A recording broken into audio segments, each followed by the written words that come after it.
Well, when you look at the rate of development on a global scale, there's one country that seems to be moving faster and more consistently than other countries. I'm talking, of course, about China. The question is there unstoppable momentum not only leaving other countries in the dust, but also pushing those other countries down?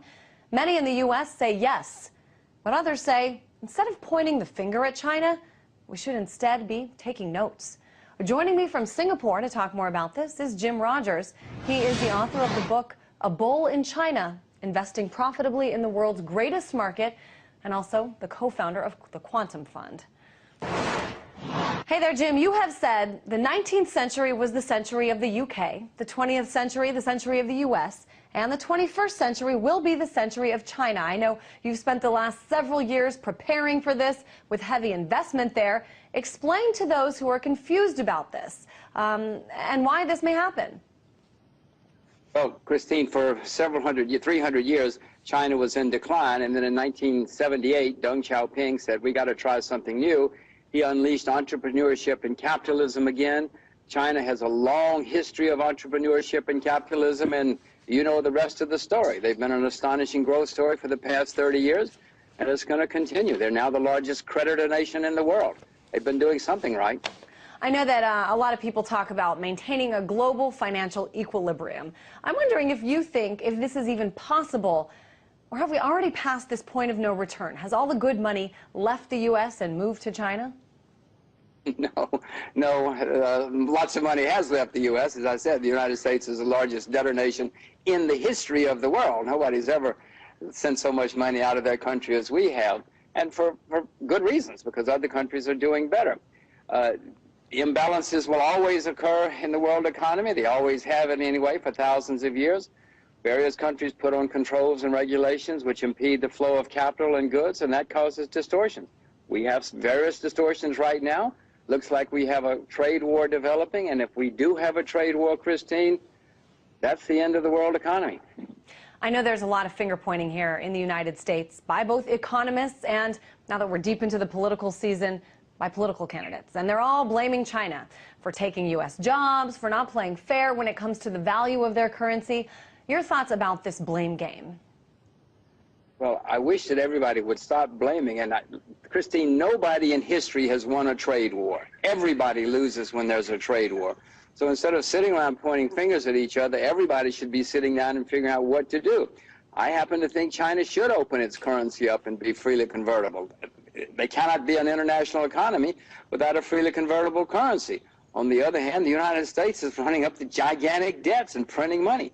No, everybody's making mistakes here, and I would hope instead of getting into a fist fight, we sit down and figure out a way to solve the problem. Is it likely to happen that way? I wish I were optimistic, but history doesn't show us that. You know, China's politics and policies are still highly challenged by many here in the U.S. I'm wondering how closely you think their politics are tied to their economics. Well, everybody's politics is tied to their economics, Christine. I mean, you're sitting there in Washington, you must know that. You know, you work for a Russian network, you must know that. No, politics, well, economics is the most important, and then from economics, it leads to political action or political views. They're very, very intertwined. Everybody wants gimme, gimme, gimme, and they go to Washington or they go to Beijing and say, gimme, gimme, gimme, and then the rest of us suffer. You know, it is not just a new thing for you, Mr. Rogers. You have, for years, been pretty pessimistic about the U.S. dollar, and I know that you've been investing pretty heavily in China. Just give us a little, tell us a little bit about exactly how that's worked out for you. Well, I can still pay my bills. I'm still solvent. So far, so good. I think that you're being a little bit modest there. I know you've done very well. Switching gears here.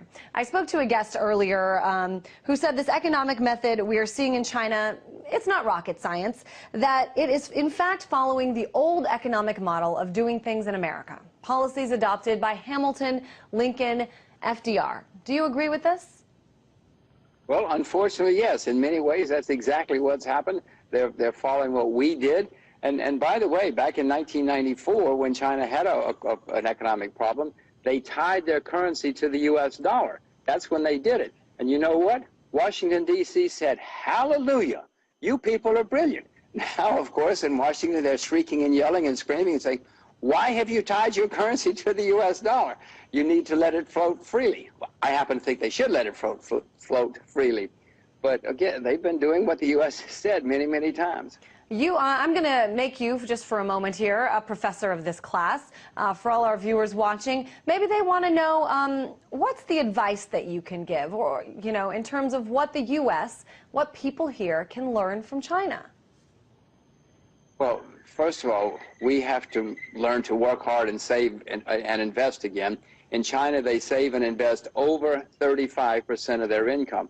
That's one of the main reasons they're doing so well, Christine. They're saving a lot, investing a lot, and working very hard. We in the U.S. save and invest 2% of our income. Throughout history, countries that have saved and invested for the future are the ones that have been successful.